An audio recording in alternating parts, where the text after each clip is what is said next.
You won't believe how this love story begins. Sold by her ex, bought by a mysterious man.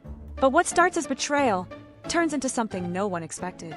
Hit that like button, subscribe to the channel, and stay with us to uncover every twist, every secret, and every stolen kiss. You do not want to miss this. I should have known. The way Gabriel looked at me like he owned me. Not loved me. Owned. When I first met him, I was just 18, fresh off a plane from Mexico with my mother's dreams in one suitcase and my fear in the other. He was the first man to offer help. The first to call me beautiful in English. The first to touch me like I was worth something. But that was a lie too. He got me jobs, cleaning offices, scrubbing bathrooms, folding sheets in hotels. I thought he was helping me. I didn't realize he was taking half of every paycheck behind my back. Calling it compensation. Calling me his girl. Laughing when I said I wanted more than mops and motel beds. And I loved him anyway. God, I was so stupid. The night it happened, he told me to dress nice. Said someone important was coming by and he wanted me to look presentable. I wore the red dress I kept hidden in the back of the closet, the one I bought with the little money I saved. It was tight but elegant. It made me feel like maybe I could be more. Gabriel's eyes didn't even flicker when he saw me. But the man who walked in, his did. He was tall, sharp, dressed in black like a shadow you'd see in a dream or a nightmare. His eyes locked on mine like he knew every secret I'd ever tried to bury. I froze. The way he looked at me wasn't hungry. It was assessing. Like I was property. Gabriel didn't even hesitate. He poured the man a drink and said, "She's yours now." I blinked. Thought I misheard. What? "She's yours. Deal's done. Enjoy." Gabriel repeated. I laughed. I actually laughed because this had to be a joke. But the man just took a slow sip of whiskey, staring at me over the rim of his glass, like he was waiting for me to realize this wasn't a game. My mouth went dry. Gabriel, what the hell are you talking about? He didn't even look at me. Just shrugged. "You cost too much. Always whining. You said you wanted a better life or more. Well, this is it." My blood turned to ice. I ran. Out the door, down the hallway, barefoot. I didn't care. I needed to get away. But the elevator didn't come fast enough. The stairwell was locked. And before I could scream, he was behind me. The stranger. He didn't touch me. Didn't even raise his voice. "I'm not going to hurt you." That's what they always say. I backed into the wall. "Don't come near me." "You're safe now." My laugh came out bitter. "Safe? You bought me." He flinched. Just a flicker, but it was there. "I stopped someone else from buying you. You don't know what Gabriel was trying to do. But I do. And believe me, I'm the better option." He said softly. I shook my head. There is no better option when you're being sold. He stared at me for a long time, like he was deciding something. Then he reached into his pocket and pulled out a key. "Room 1403. It's yours. Take a shower. Eat. Sleep. No one will touch you. Not unless you want them to." I didn't move. He dropped the key card at my feet and walked away. I stood there for 10 whole minutes, shaking. My legs wouldn't work. My mind was broken. But when I picked up that card, I realized something terrifying. I wasn't afraid of what was going to happen. I was afraid of what I felt when he looked at me. Because for one insane moment, I wanted to follow him. She looked at me like I was the devil. And maybe she wasn't wrong. Ruby sat on the edge of the hotel bed, still in that red dress. Her bare feet dangled just above the carpet. and her arms were wrapped around her knees like she was holding herself together. Her lipstick had smudged. Her eyes, those wide, furious, terrified eyes, didn't blink once. She didn't say a word. She just stared at me, like I was going to pounce, like I was a wolf that had circled her for too long. And she was finally realizing she was trapped. I didn't blame her. The truth, I wasn't much better than the man she thought I was. Not to her. Not right now. So I stood by the window, gave her space, let her breathe. I'm not who you think I am, I said quietly. That made her laugh. Cold, bitter. It hit me harder than a punch. No, because from where I'm sitting, you're just another man who thinks he can put a price on me. I clenched my jaw. God, I hated Gabriel. I should have let that bastard rot, but I had to move fast. He was selling her that night, to Carlos Diaz. And if Diaz had gotten her first, you were going to be sold to someone else, I said. Someone who doesn't care if a woman walks out of his house alive. Then what? You rescued me? She snapped. I met her eyes. I bought you before he could. She flinched like I hit her. I swallowed hard. This was going to sound insane, but it was the truth. I'm not a pimp or an agiota. I'm head of security for Carrington International. I run operations in 4 cities, and I've got enough money in my personal account to buy a fucking yacht if I wanted. But I didn't want a yacht. I wanted you out of that deal. I wanted you safe. She stared at me, trying to find the lie in my voice. I let her look. I've been watching Gabriel for months. I added, the people he works with, what he does to women like you. It's not a mistake. It's his business. Ruby shook her head slowly. Why me? It wasn't what she meant. She was really asking, why would a man like you care about a woman like me? But she didn't know what I saw the night Gabriel brought her to that poker room. Not just a pretty face, not just a body wrapped in red that made me want to sin. I saw a woman with eyes that begged to be saved and hated herself for it. I saw strength hiding behind broken trust. I saw her, and I couldn't let Diaz get to her. So I walked in, threw cash on the table, and ended the deal before it began. You didn't deserve what he did to you, I said. You still don't. Silence stretched between us. I stepped closer, slowly, like she was a skittish bird, and I didn't want to scare her off. If you want to leave, I told her, I won't stop you. You're not mine. I don't want you to be. But you should know, Gabriel's still out there. And Diaz, he doesn't forget. Her lips parted, but she didn't speak. Her eyes shimmered. Anger, fear, something else. I bent down, grabbed the room key, and set it on the dresser. Stay the night, I said. Alone. Lock the door. Take the bed. I'll crash on the couch in the other room. No one will touch you. Not while I'm breathing. Still, she didn't answer. But her hand slowly unwrapped from her knees and reached for the key. And for the first time, she didn't look at me like the devil. She looked at me like she didn't know what the hell I was. And maybe, just maybe, she wanted to find out. I'd never walked barefoot on marble floors before. Never opened a fridge filled with imported cheeses I couldn't pronounce. Never stood in front of a window that stretched from floor to ceiling and looked out over a city that once swallowed me whole. But now, I was living in a penthouse. His penthouse. Max said it was temporary. Just until things were safe. Just until we figured out what Gabriel was planning next. Just until the storm passed. But storms don't pass when they live under your skin. I walked around that sleek, quiet place like a shadow. Everything was too clean. Too cold. Like one wrong move from me and the whole place would collapse under the weight of what I didn't deserve. This wasn't my world. It never would be. I was just the girl who used to mop the floors at night and cry in the bathroom when my paycheck didn't cover the rent. Now I was sleeping, trying to sleep, on 1,000-thread count sheets that smelled like him. God. Him. Max moved like he'd spent years keeping secrets. His shoulders, his voice, the way he never said too much, it made me ache with curiosity and tremble with doubt. And every time he passed near me in that penthouse, something inside me tightened. It wasn't just gratitude.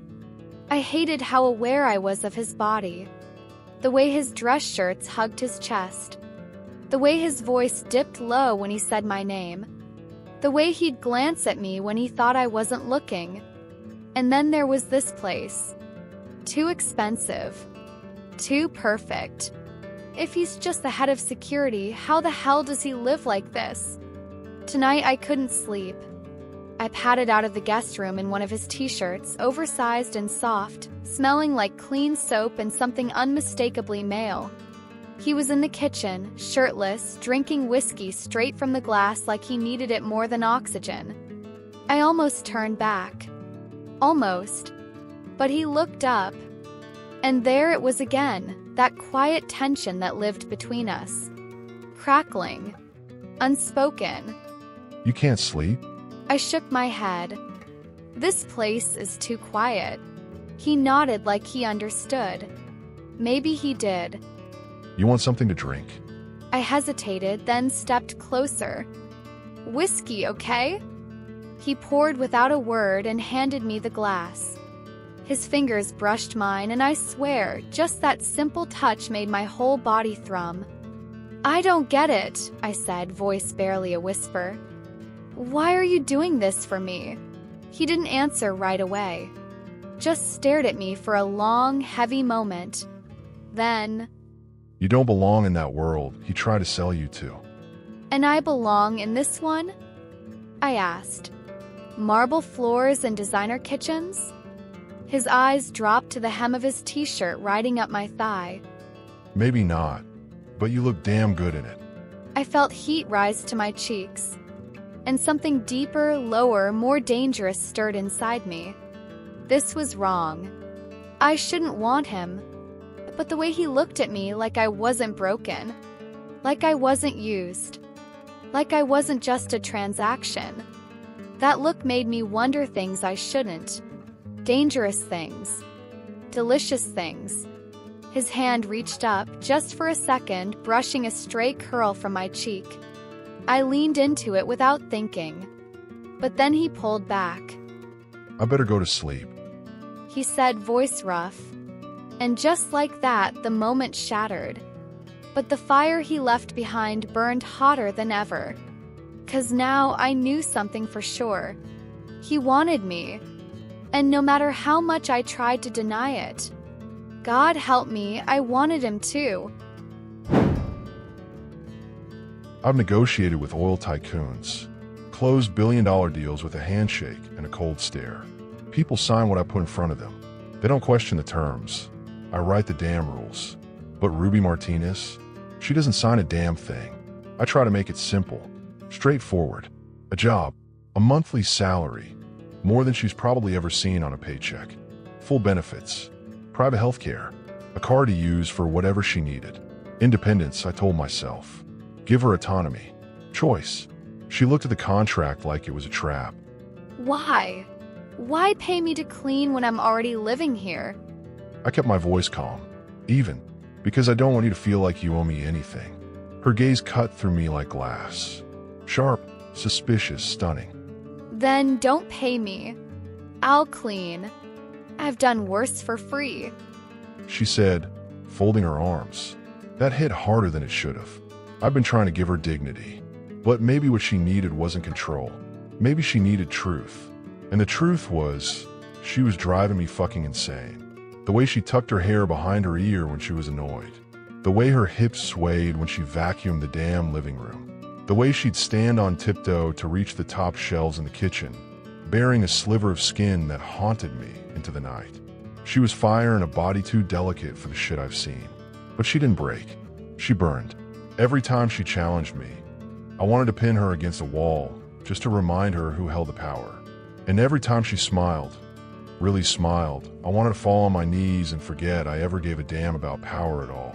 I didn't want her to be afraid of me, but I needed her to understand something. This wasn't just protection. This wasn't just a paycheck. She was under my roof now, which meant she was under my rules, and I couldn't stop watching her. One night, I caught her singing softly while she wiped down the counters. Spanish lyrics I didn't understand, but they did something to me. Lit something up inside my chest that hadn't burned in years. I leaned in the doorway, arms crossed, letting the sound of her voice pull me in like a goddamn drug. She turned, froze. Sorry. She muttered, cheeks flushing. You don't have to be sorry for having a voice. She looked down. Most people don't care to hear it. I'm not most people. Her eyes lifted. Something passed between us, hot and brief and dangerous. I clear my throat. The contract's still on the table. Think about it. She wiped her hands on a dish towel. Do I get to negotiate terms? I couldn't help the smirk. Are you planning to unionize? She stepped closer, bold as hell, and tilted her head. Maybe I just want to know what happens when the boss stops pretending he doesn't want me. My pulse slammed. She was so close I could smell her. Coconut, cinnamon, and clean soap, and something uniquely hers. I forced myself to step back. If I ever crossed that line, Ruby, my voice came out low. Rough. There won't be any contract to protect you from me. She didn't flinch. She just stared. And then she smiled, like she knew exactly what kind of chaos she was becoming. I didn't mean to cry. Not in front of him. Not in that stupid, spotless kitchen with marble counters that felt colder than any street I'd ever slept on. But the phone call with my mother had wrecked me. She was still cleaning motel rooms in Phoenix, still getting treated like trash by people who couldn't be bothered to learn her name. And I, her daughter, was living in a penthouse with a man I didn't understand, cleaning floors that already sparkled. I hung up and turned away, biting down the sob, willing myself to swallow it. But he saw. Max didn't say anything. Not at first. Just moved toward me with slow, careful steps like he knew any sudden move might make me bolt. Everything okay? He asked, his voice quieter than I'd ever heard it. No, nothing is okay. But I nodded anyway, wiping under my eyes. It's just family stuff. I'm fine. He didn't believe me. That man could probably smell a lie the way a wolf smells blood. And still he didn't push. Instead, he reached for a clean kitchen towel and held it out to me, fingers brushing mine. Touch was so brief, bare skin grazing bare skin, but it felt like someone struck a match against my spine. I froze. He noticed. I felt the tension in his body shift, tighten, as if he was fighting the same thing I was. Desire. Pure. Hot. Wrong. I looked up. His eyes were on mine. That cold, controlled blue now darker. Heavy. He didn't move away. Neither did I. The silence between us stretched, thick as honey. My breath caught. And suddenly the towel dropped from both our hands and landed on the floor with a soft thud. I should have bent to pick it up. I didn't. Instead, I stared at him like I wanted him to break first. Like I needed him to. Max stepped closer. Just an inch. Not enough to touch, but enough to burn. Don't look at me like that. He said, voice like smoke. Like what? Like you're begging me to be someone I can't afford to be. I should have turned around. I should have thanked him for the towel and walked away. But instead I asked because I needed to hear it. And who is that? His hand lifted. Slowly. Almost like he didn't mean to. And then his fingers brushed my cheek. Barely. Soft. Reverent. Like he'd never touched a woman before. Or like he'd only ever touched them rough and didn't know how to do this. My breath hitched. His palm lingered. My skin was on fire under it. Ruby. God, the way he said my name. Like it cost him something. Like every letter of it was a battle he was losing. I leaned in. Just a little. And he let me. For one perfect second, I let myself forget the deal. The past. The danger. The fact that my body was reacting to the one man who had no right to want me, and even less right to protect me. I wanted his hands. I wanted to feel what it was like to be touched by someone who didn't want to own me. Just feel me. But then, he stepped back. Like the moment had burned him too. He didn't say a word. Just turned, walked out of the room and left me there, heart racing, skin still tingling, and wondering how the hell I was supposed to survive under a roof where his hands might touch me again. She laughs when she's cleaning. Not the kind of laugh you fake when someone tells a bad joke. It's soft, unguarded, real, like she forgets for a second where she is, who I am, and the hell she came from. She had earbuds in this morning, dusting the edge of the fireplace in that worn-out t-shirt she won't stop wearing. The one with a tiny hole at the bottom hem that I've caught myself staring at like it's a goddamn window into temptation. She danced a little when she thought I wasn't watching. I should have looked away. I didn't. Instead, I stood in the doorway like some creep, jaw clenched, hands shoved in my pockets, trying to stop the ache in my chest from spreading. Because the truth, I don't know how much longer I can keep lying to her. I'm not just a head of security. Haven't been in years. I own the company. I own the damn building we're standing in. Hell, I probably own half the blocks between here and the place she uses scrub toilets in. But if I tell her that, what happens? She'll look at me like I'm Gabriel. Like every man who's ever bought her, touched her, used her. And I can't take that. So I pretend. Keep my mouth shut. Let her believe I'm just some ex-military guy who knows how to throw a punch and fill a fridge. But I see it in her eyes sometimes. The doubt. How does a security guy afford a place like this? She hasn't asked yet, but the question's brewing behind those long lashes and fire-slick stares. Sooner or later, I'm going to have to answer. For now, I do what I can without tipping the scale. I made a call this morning. Quiet, clean, through an old foundation I fund under a different name. Her mom, Lucia, is going to get a letter next week. Some made-up sweepstakes from a grocery chain she goes to every Sunday. Something believable, friendly, harmless. It'll say she won a retirement grant. Enough money to let her stop working. Travel, rest, breathe. Ruby will never know it came from me. And that's the way it has to be. Because this isn't about making her feel like she owes me. God knows she doesn't. If anything, I owe her for every goddamn heartbeat she's made unpredictable since the day she stepped into my world. But the longer she stays, the more I hear her laugh in my kitchen, the more I see her barefoot on my marble floors, hair in a messy knot, humming some song I don't recognize, the more I start to crave something I swore I'd buried years ago. Something dangerous, soft, stupid, hope. I walk past the living room and glance at her again. She's sitting on the couch now, legs tucked under her, flipping through a magazine. The sunlight hits her face just right, and I have to grip the edge of the wall to keep from going to her, telling her everything. But I won't, because if she finds out what I really am, what I really have, she'll think I kept her for the same reason Gabriel did. And I'd rather her hate me for lying than pity me for the truth. I couldn't stop smiling. My mom called that morning crying, happy tears this time. She kept saying, "I can't believe it, Mija. I never win anything." "Some grocery store raffle," she said. "A retirement gift from the universe. Enough for a whole year off."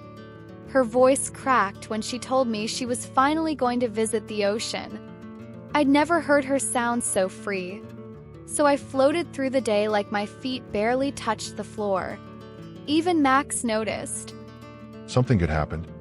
He asked, leaning against the kitchen island, sleeves rolled up, tie loosened just enough to look dangerous. I told him. And when I did, I swear I saw something flicker in his eyes. Like he already knew. Like he was happy for me in a way that felt deeper than it should have been. Let's celebrate. Dinner here. Just us. He said, his voice low and calm. I said yes before I thought too hard about it. That night, I wore the only black dress I had. Cheap fabric, too tight around the hips, but I didn't care. My hair was down, lips glossed, heart thudding in my chest like a warning bell. Max had cooked. Or someone had. Candlelight flickered across the dining table, and the whole place smelled like garlic, rosemary, and heat. He looked good. Too good. Black dress shirt, collar open, forearms bare. Like a man built to be touched, but forbidden to reach for. We ate, talked, laughed, drank too much red wine. And the silence that settled afterward wasn't awkward. It was electric. I felt it in the way he watched me over the rim of his glass, in the way his tongue dragged slowly over his bottom lip when I tucked my hair behind my ear, like he was tasting something he wasn't sure he was allowed to want. I stood to take the plates, my excuse to get away from the heat building between us. But he was up before me. Leave it. Just that. 2 words. Leave it. Then he took a step closer, one hand on the back of my chair, the other on the edge of the table, caging me in but not touching. Not yet. The sound of my breath was the only thing louder than the storm outside the glass windows. He leaned in, so close I could feel the warmth of his chest, his scent, something earthy and clean like rain and fire. His mouth hovered near my ear. You're dangerous, Ruby. His words lit a fuse inside me. And when I turned to look at him, whatever control we had shattered like glass between us. He kissed me. No warning. No asking. Just heat and need and mouths crashing like they'd been waiting years. I moaned into it. Into him. My fingers fisted in his shirt, his hands gripping my waist like he was afraid I'd disappear. He lifted me, effortless like I weighed nothing, and sat me on the edge of the table. My legs parted without thought, instinct taking over. His hands slid up my thighs, strong, steady, claiming. His mouth moved along my jaw, slow, deliberate, like he had all the time in the world to unravel me. And God, I let him. First time Max touched my bare skin, it was like my body forgot how to breathe. His fingers brushed the hem of my dress, sliding it upward inch by inch until cool air kissed the top of my thighs. I shivered, part from anticipation, part from the sheer weight of how much I wanted him. Till he didn't rush. Max kissed down my neck, tasting me. His stubble scraped gently against my skin, and I couldn't stop the soft whimper that slipped from my lips. He pulled back for a second, his eyes locked on mine, dark, hungry, unsure. We can stop, he said, voice rough with restraint. No, I whispered, barely more than breath. Don't stop. And then he was on me again. He scooped me into his arms like I was weightless, carried me through the open-plan space of the penthouse, down the hall, into his bedroom, a place I'd never been but somehow already felt like it had been waiting for this moment. He laid me on the bed, never breaking eye contact. The city lights outside the tall windows spilled across his face, catching in the gold flecks of his eyes. He undressed me slowly, reverently. Every button undone felt like a vow he was silently making. I should have felt exposed. Instead, I felt worshipped. He looked at me like I was something sacred, something he'd killed to protect, something he'd been dying to touch. And when his hands finally moved over my skin, it wasn't about dominance or control. It was about connection. His fingers found every place I didn't know needed him. My hips, my ribs, my thighs, the curve of my waist. Like he was learning me by heart. Our mouths met again, hotter now, wetter, desperate. I tugged at his shirt, needing to feel his body against mine. When he pulled it over his head, I took him in. Hard lines, scarred muscle, and skin that felt like fire under my palms. He kissed his way down my body, slow and unhurried, mapping me with his mouth. When he finally pushed inside me, we both gasped. It wasn't gentle. It wasn't rough. It was everything. His body moved over mine with aching rhythm, hips pressing into me like he was trying to etch himself into my bones. My name fell from his lips like a prayer. Mine came out as a broken cry over and over again. The world disappeared. There was no past, no pain, no fear, only Max, only this. We came undone together, trembling, breathless, clinging to each other like we were the only solid things left in the world. And when it was over, he didn't let go. He stayed wrapped around me, one hand tangled in my hair, the other pressed to my lower back, like he wasn't ready to let the moment slip away. Neither was I. But in the silence that followed, as our heartbeats slowed and our bodies cooled, one thought kept echoing through my head.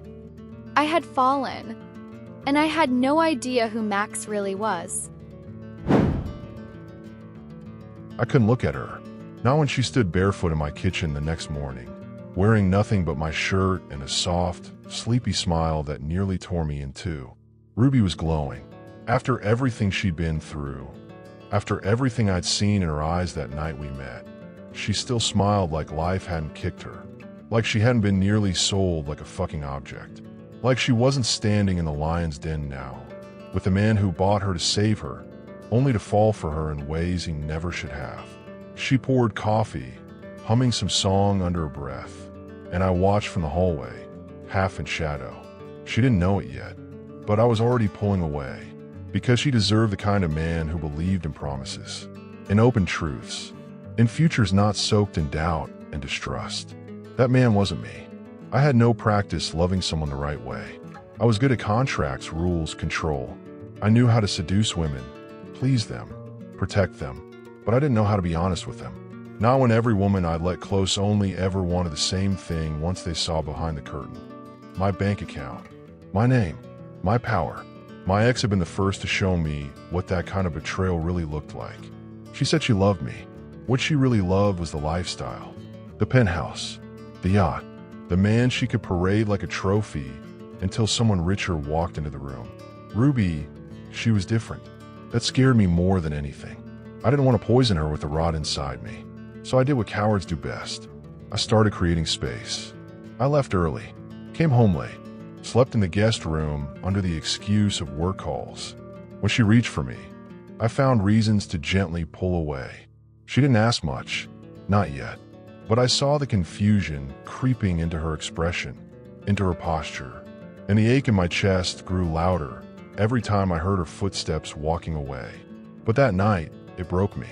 She came into the living room after midnight, wrapped in a soft robe, hair damp from a shower. I was staring at my laptop, pretending to read emails I'd opened an hour ago and never scrolled through. She paused in the doorway. Max? I didn't look at her. Are you avoiding me? God, her voice was so soft, so painfully open. I just have a lot on my plate right now, I said, still staring at the screen. She stepped closer. Did I do something wrong? That got me. I shut the laptop, stood, shoved my hands in my pockets so I wouldn't touch her. My voice came out rough, almost angry, at myself. No, you didn't do anything wrong. That's the problem. She blinked. What does that even mean? It means, I said, stepping around her like she was made of fire, you deserve better than this. Better than me. Silence. Then, her whisper right behind me. Then why did you touch me like you couldn't breathe without it? I froze. She moved in front of me now, searching my face with those goddamn eyes that always saw too much. Why did you look at me like I was the only thing keeping you from falling apart? Because you were. Because I still wanted to bury myself inside her, feel her skin under my hands, lose myself in her softness and heat. But wanting her and being good for her weren't the same thing. I wanted to believe, I said, voice low, raw. For one night, I wanted to believe I could be someone else. Her lips parted. You are someone else. No, I said. I'm the man who saves people by locking them in cages with gold bars. I don't know how to do love, Ruby. I know how to control, to protect, and I know how to ruin things when I care too much. The air between us pulsed, sharp and heavy. Then ruin me. But don't lie to yourself and say you don't want me. My self-control snapped. In 1 second, I had her pressed to the wall, my hand tangled in her hair, my mouth hovering over hers. I want you, I growled. So much it fucking terrifies me. And I kissed her. Hard. Desperate. Like I knew I'd push her away again tomorrow. But tonight, I let myself burn. I tasted him on my lips when I heard the knock. Max had just left the penthouse, leaving behind the scent of his cologne on my skin, the ache of his mouth on my neck, the ghost of his hands where they had worshipped me like I was something holy. I was still in his t-shirt when I opened the door. And there he was. Gabriel. The devil I thought I'd buried 5 cities and months ago. He looked the same and worse. A suit too tight at the shoulders, dark eyes dancing with that same sick hunger. But this time there was something different in him. Desperation. Like a man crawling back from hell with nothing left to lose. Ruby, He said smoothly, like it was still his right to say my name. I froze. My heart dropped, then started beating too fast. You shouldn't be here. oh, but I should. Nice place. Not yours, though. I'm guessing this time you aimed higher. He said, stepping forward without waiting for permission. He glanced around the hallway. I slammed the door before he could step inside. He smirked. Still have that fire. I missed it. My palms pressed flat to the wood as I tried to breathe. He can't do anything. He has nothing. You're shaking. You know what that tells me, Ruby? You remember exactly who you were. I turned the lock. Leave or I call security. Oh, come on. You really wanted to walk away when I know all the dirty little details Max doesn't. His voice was a purr now, coaxing, fake concern dripping from every word. Silence. Then, I wonder what he'd think if he found out how his sweet little housekeeper made ends meet. I felt my legs go numb. 'Cause he knew. He knew what I'd done when my mom collapsed that winter years ago. When the hospital bills stacked higher than the snow outside. When I realized minimum wage wouldn't keep her alive. I'd been so young. So desperate. I did what I had to do. I posed. I met men behind locked doors. I smiled for cameras and sold illusions, sometimes my body, sometimes my soul. And now the past I fought so hard to erase had come to collect its debt. I cracked the door just enough to meet his eyes. What do you want? He leaned in, breath hot and vile. Money. Or I tell your little boyfriend who he's been fucking. My spine straightened. He's not my boyfriend. Even better. Then he won't care when I forward him some very revealing pictures of you from the good old days. Gabriel said with a laugh. You piece of... Careful. I still have everything. Every file. Every video. He warned. I slammed the door shut and braced against it, fingers trembling, throat burning. Max could never know. Not like this. Not through him. Max saw strength in me, softness, fire. He didn't know the full story, what I had done, who I had become for survival. And if he found out from Gabriel, he'd see me differently. He'd think I was just like the others. Just another woman with a price tag. No, I won't let him ruin this. But the panic crawled up my spine like ice. Gabriel was back, and now he had something I couldn't fight with fists or clever comebacks. He had my past. And unless I found a way to shut him down, Max might never look at me the same again. Or worse, he'd never look at me at all. She didn't tell me. Not with words. But I saw it. In the way she folded in on herself when she thought no one was watching. In the way her eyes shuddered when I got too close. In the way she touched beauty, like she didn't think she had the right to it. Ruby was haunted, and I hadn't asked why. Not because I didn't care, but because I wasn't ready for what it would do to me if I did. But Gabriel made sure I found out anyway. It started with a file. A plain manila envelope that ended up on my desk without a name. Just a gold seal and a single line in the center.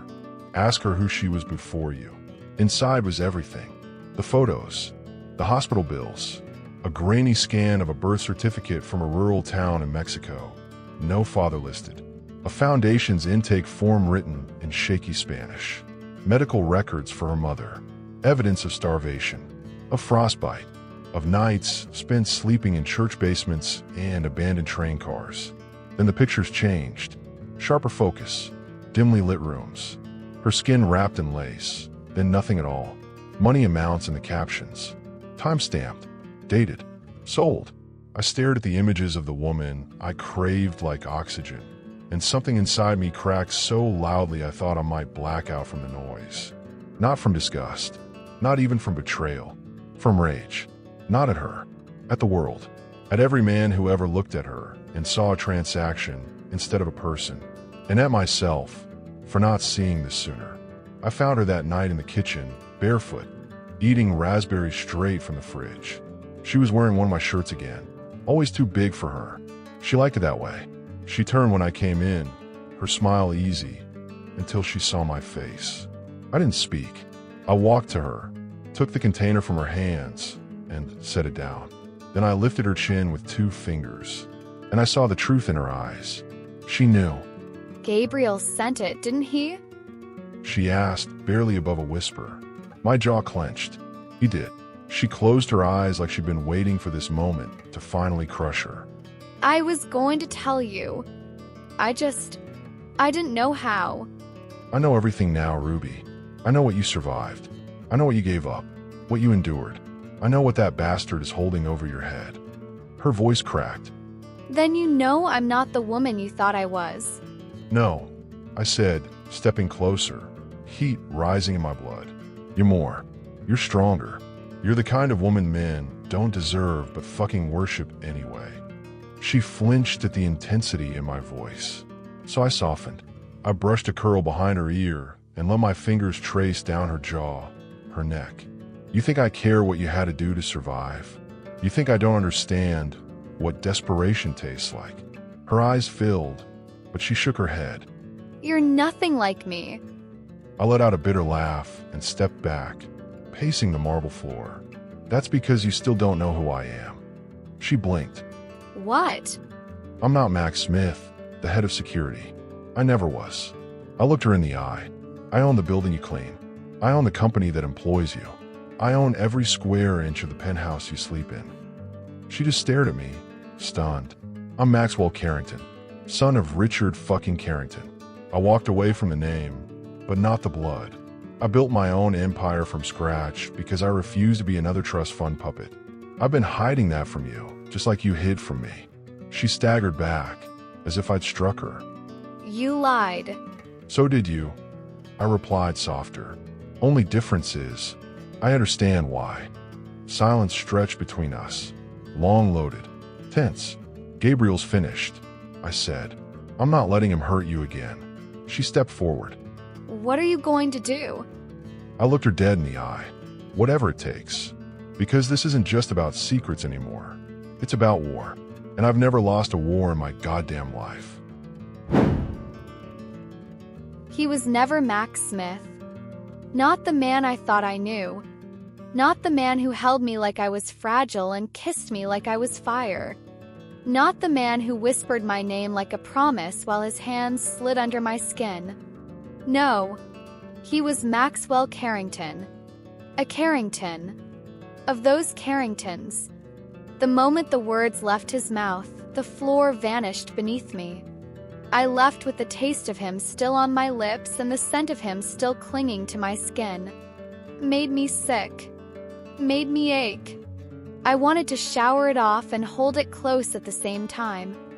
I sat in the back of a rideshare car with my fists clenched so tightly in my lap that my nails left crescent moons in my palms. My heart was pounding. My head was a blur of noise. But my body, God, my body still wanted him. Shouldn't have shocked me. Course he was rich. No man smelled like that without old money in his veins. No man moved through the world like he owned it unless, well, he actually did. But what shattered me wasn't just the lie. It was the deliberateness of it. He let me think we were equals. That we were climbing towards something together. when the whole time he was at the top looking down. I stumbled through the door of my apartment, numb, furious, humiliated, and that's when it hit me. He'd watched me scrub the marble floors of his empire, knowing they were his. He'd kissed me in his penthouse while I tiptoed around, afraid to touch anything too expensive. He let me pour my heart out about my mother, about how hard we fought, and never once said I could fix this with a phone call. He didn't lie to protect me. He lied because he didn't trust me. 'Cause he thought eventually I'd become a gold digger. He thought I'd see the size of his bank account and forget the man. But he was wrong. 'Cause the truth is, I never loved Max because he was simple. I loved him because he wasn't. I loved the way he peeled back my defenses like they were silk, how he looked at me like I wasn't something broken but something burning. I loved the way his hands steadied me, the way his voice dropped when he said my name.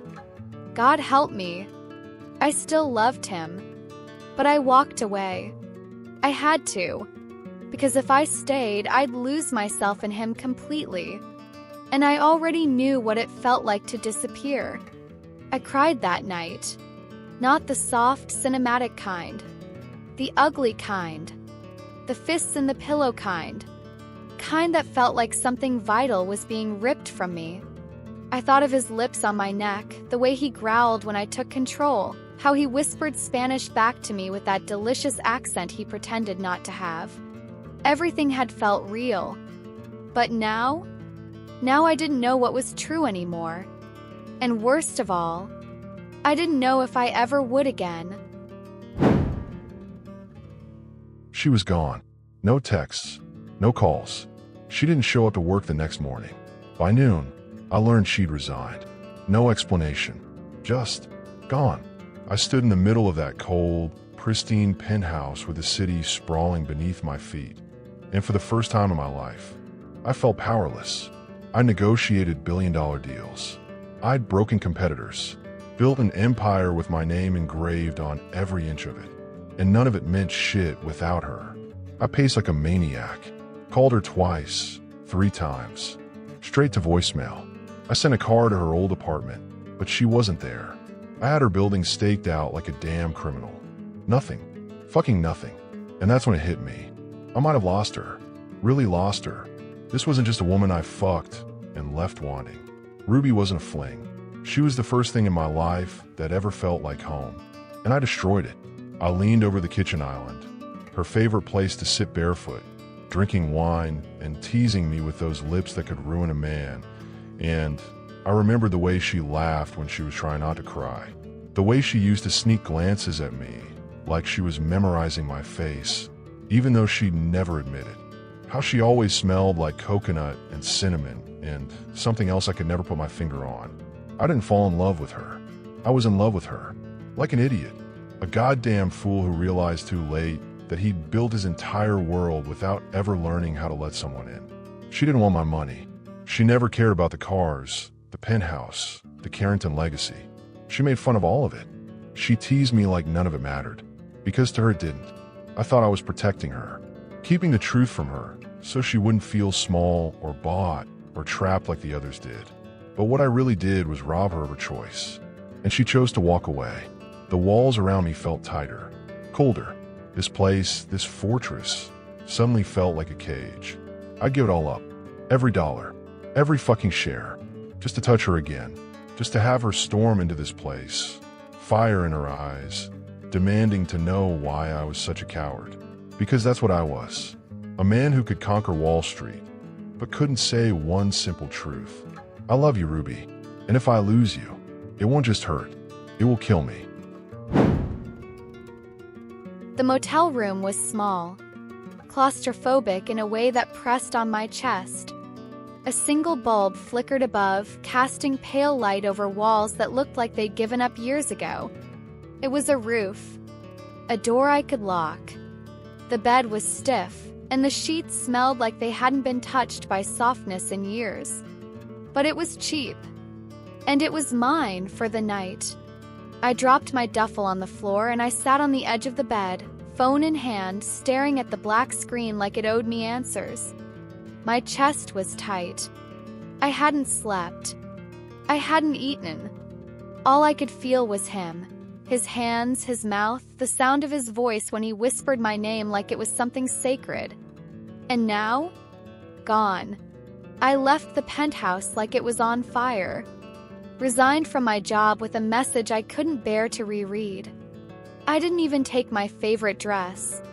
Because if I stopped to think, I'd never have left at all. But I missed him. God, I missed him. I told myself that the pain would dull with distance. That if I could just get away, start over again, it wouldn't hurt so much. But sitting in that tiny room with nothing but my memories and a Wi-Fi connection, I realized the truth. The farther I ran, the closer he stayed inside me. Out of habit or desperation, I opened the search bar. Max Carrington. I didn't expect to find much. He was private. Obsessively so. No Instagram. No articles in the last decade. Just a few corporate press releases from 10, maybe 15 years ago before he vanished from the public eye. Back when he still smiled like he didn't know how dangerous the world could be. Back when he still trusted. One grainy photo caught my eye. Him at some charity gala, maybe 21 at most. Younger. Lighter. But it was him. That jawline. That storm in his eyes. And then, I found something that made my heart stop. An old article. A photo that was too familiar to be coincidence. Carrington Foundation expands program in Mexico. No child left in the dark. Date 2006. The photo showed a tall man shaking hands with local leaders, Max's father, Richard Carrington. My stomach flipped. No. Clicked. The article talked about how the foundation opened a shelter in the outskirts of Guadalajara for women and children fleeing poverty, violence. My breath caught in my throat. That shelter. The one where my mother and I stayed when we had nothing. When we were half starved, half dead. That was the place that helped us apply for refugee status. That gave my mother her first job cleaning dormitories. That taught me how to read English. That paid for our bus tickets to Tijuana. I sat there frozen, fingers trembling above the keyboard. Max's family saved me. And he didn't even know it. Or maybe, deep down, he did. Maybe some part of him always felt drawn to me the same way I couldn't stop being drawn to him. Like magnets, pulled toward each other without ever understanding why. I stood up, pacing the small room like a caged animal, heat rising under my skin. It was too much. Coincidence. The symmetry. The destiny of it all. Past had never really left me. It just waited for the right moment to ignite. And now it was burning through everything. Through my anger. My grief. My stubbornness. I wasn't ready to forgive him. But suddenly, I wasn't sure I could forget him either. I've made men disappear for less. But this wasn't about business. It wasn't about empire, pride, or revenge. It was about her. The woman who walked out of my life with tears in her eyes and pain in her voice. The woman I would have torn down every wall I built just to have one more night beside. Ruby didn't just take my breath away. She took my soul with her when she left. And Gabriel? He was the reason she ever had a run. I stood at the edge of my office, floor-to-ceiling windows reflecting the city I owned. But for the first time, none of it mattered. Not the numbers, not the power. Just one goal burned in me like fire through bone. End him. I pulled up the file on my encrypted laptop. Every transaction, every digital footprint, every alias. I'd had my security team track Gabriel for days. Off the grid, dark money, back-channel accounts. He'd been sloppy lately, desperate. That's the thing about men like him. Once they feel cornered, they either vanish or get bold. He got bold. Mistake. He'd booked a suite under a different name in a crumbling hotel in Queens. One of those places where silence is bought and broken women vanish without headlines. That was where he'd chosen to hide. That was where I'd find him. The air inside the suite reeked of cheap whiskey and old sweat. He didn't recognize me at first. That made me smile. Max, didn't think you'd get your hands dirty for a girl. He muttered, squinting, half drunk, the smirk already forming on his lips. I shut the door behind me and walked in slow. No guards, no lawyers, just me. You shouldn't have touched her. He laughed. Please, she came to me. Don't act like you know her man. Girls like that, they're made to survive. I just gave her what she... He didn't finish. My fist cracked against his jaw with a satisfying snap, sending him stumbling over the coffee table. I didn't stop. I didn't even hesitate. I grabbed him by the collar and slammed him into the wall, his head bouncing off plaster like a rag doll. I know exactly what kind of girl she is. I growled. She's the kind that survived hell without becoming it. She's the kind that built herself from nothing while men like you fed on her pain. He spit blood, tried to fight back, but I'd seen 100 men tougher than Gabriel cry before they hit the floor. He wasn't different. He wasn't special. He was nothing. I pinned him against the window, inches from the 15 stories of open air behind the thin glass. You ever even breathe in her direction again?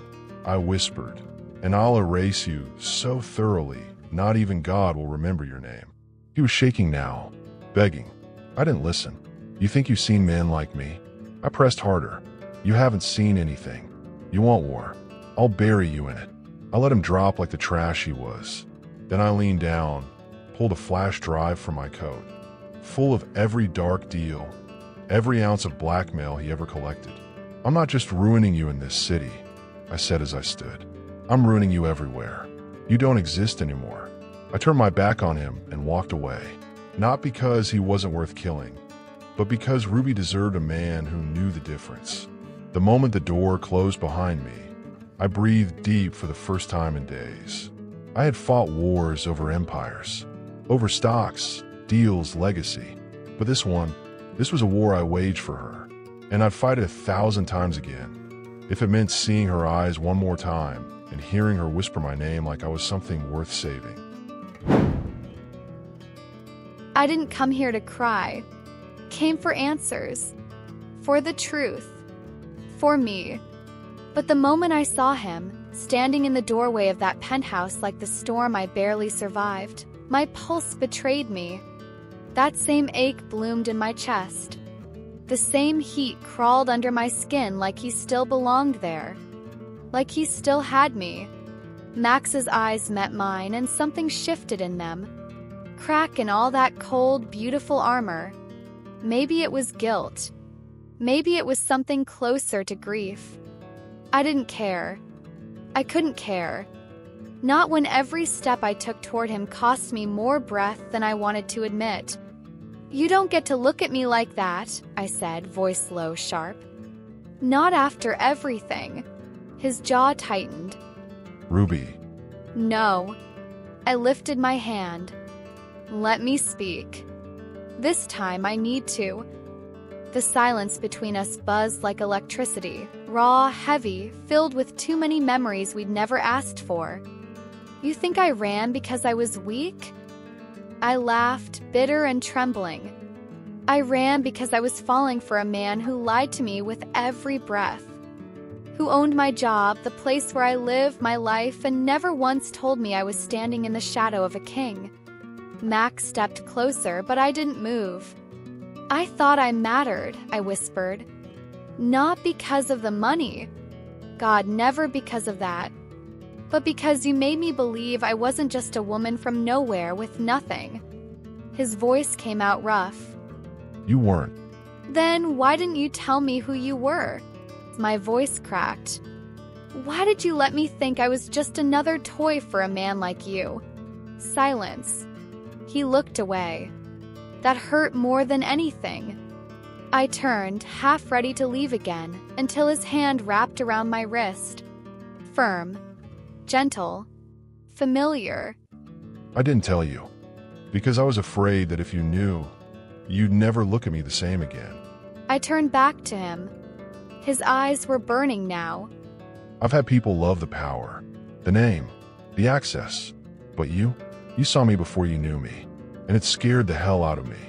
His voice softened like the storm inside him had found a new target, himself. You made me feel like a man, Ruby. Not a Carrington, not a billionaire. Just a man who couldn't breathe when you weren't in the room. My eyes welled despite me. I hated that he still had this hold on me. I don't want your guilt, Max, I whispered. I want the truth.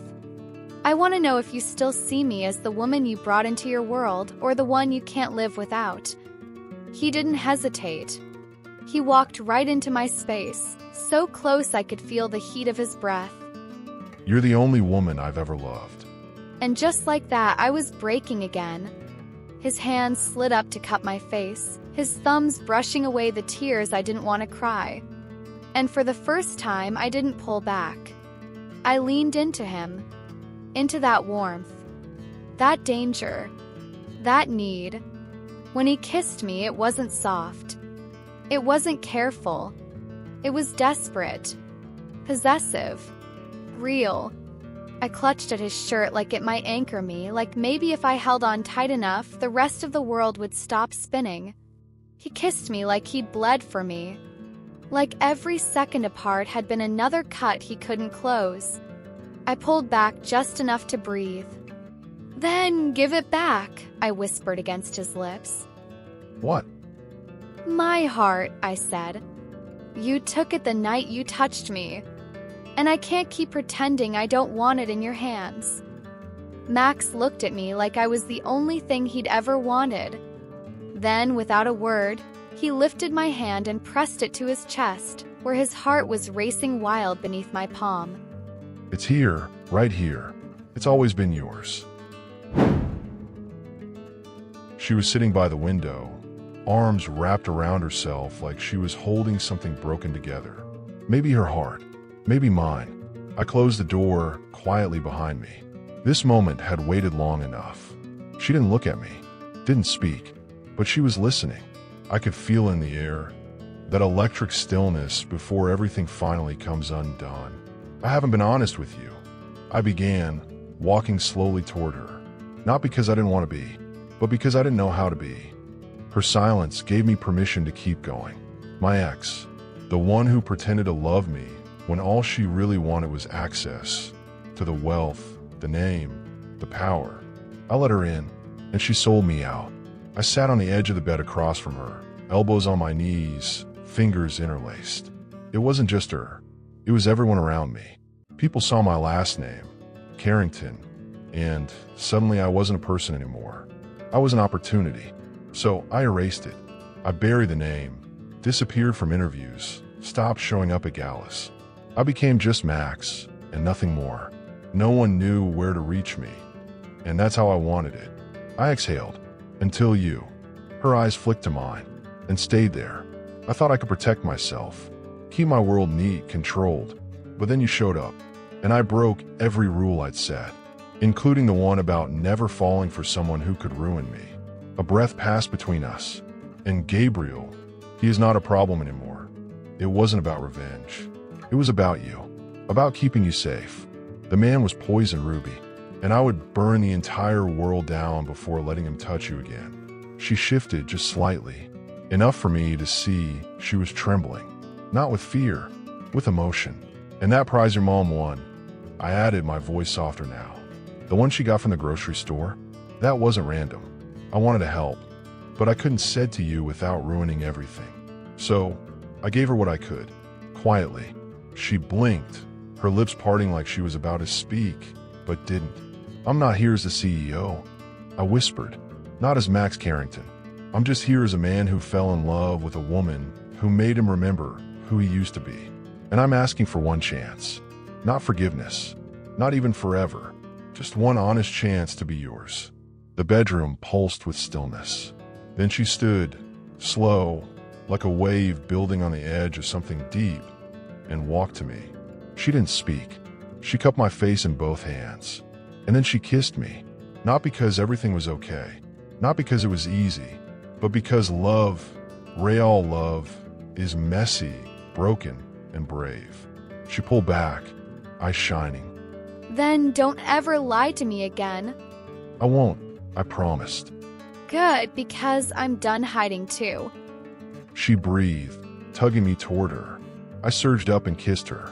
Not polished, not practiced, just real. Our mouths collided, breaths tangled, fingers desperate. The kind of kiss that doesn't ask permission. It takes. Because when it's truth, there's no need to ask. She pulled my shirt over my head with a sharp tug, her lips never leaving mine. I groaned into her mouth, hands sliding up her back, memorizing the softness of her skin, the warmth of her body. We stumbled back onto the couch, onto each other, like gravity had been waiting for us to admit we were never supposed to be apart. Her clothes was gone, and I saw her fully for the first time. Not just her body, but the courage in her eyes. The way she trusted me now, not because I was perfect, but because I was honest. Every touch was a promise, every breath a confession. There was nothing left between us but skin, soul, and the story we hadn't finished writing. I used to think love had a price, that even the softest hands could come with hidden strings, that if someone gave you something, they'd eventually want something back. But tonight, there's nothing owed between us.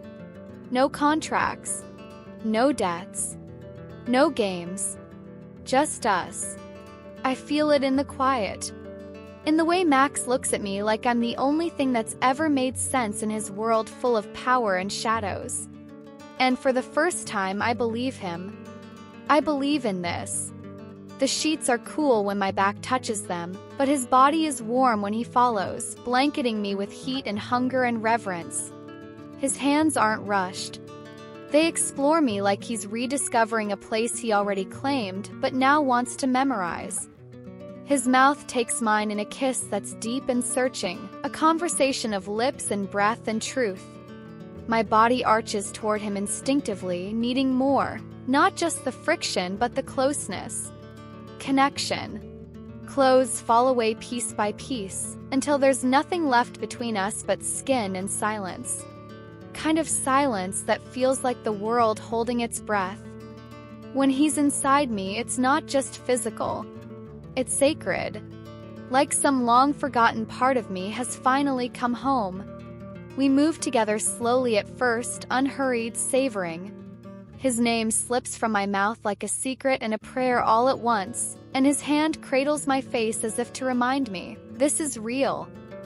His rhythm deepens, becomes more urgent, but still, it's never rough. Never thoughtless. He touches me like I'm something rare. Like I matter. And I do. Not because he bought me. Not because he saved me. But because he loves me. We crash together, breathless and trembling, our hearts thudding in sync like some ancient wordless vow. And when it's over, he doesn't roll away or disappear. He holds me, arms around me, chest to my back, lips brushing the curve of my shoulder. I love you. He whispers into my hair. I smile in the dark, fingertips tracing the lines of his forearm wrapped around me.